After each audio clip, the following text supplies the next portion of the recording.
ప్రజల ఫిర్యాదులు వినతుల పరిష్కారంలో మరింత వేగంగా స్పందించాలన్నారు ఏపీ సీఎం చంద్రబాబు. ఎప్పటికప్పుడు దరఖాస్తుదారుకు గ్రీవెన్స్ స్థితిని తెలిపేలా సమాచారం అందించాలన్నారు.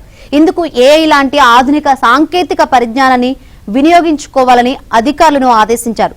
పరిష్కరించగలిగే వినతులను నిర్ణీత కాల వ్యవధిలోగా పరిష్కరించాలని చెప్పారు. అలాగే పరిష్కరించలేని వినతులు విషయంలో ఫిర్యాదుదారుకు ఎందుకు పరిష్కరించలేకపోతున్నామనే విషయాన్ని సవివరంగా తెలియజేయాలని సూచించారు.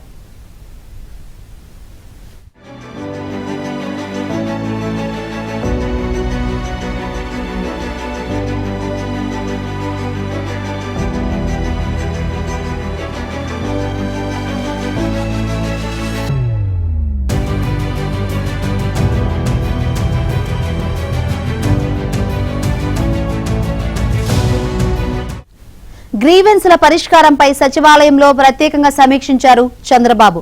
అధికారులకు పలు సూచనలు చేశారు. ఆధార్ నెంబర్, ఆధార్తో అనుసంధానమైన మొబైల్ నెంబర్ తప్పనిసరిగా తీసుకోవడం ద్వారానే గ్రీవెన్స్ నమోదు చేయాలని, దీని ద్వారా నకిలీ ఫిర్యాదులు అరికట్టవచ్చని ముఖ్యమంత్రి అన్నారు. అలాగే ప్రభుత్వ యంత్రాంగాన్ని పక్కదారి పట్టించేలా, వ్యవస్థను దుర్వినియోగం చేసేలా ఒకే విషయంపై అదే పనిగా ఎవరైనా ఫిర్యాదు చేస్తూ ఉంటే అలాంటి వారి వివరాలు సేకరించి ఫిర్యాదును క్షుణ్ణంగా పరిశీలించాలన్నారు. వినతులు పరిష్కరించిన తర్వాత ఎవరైతే గ్రీవెన్స్ దరఖాస్తు చేశారో వారి ఫీడ్బ్యాక్ తీసుకోవాలని చెప్పారు.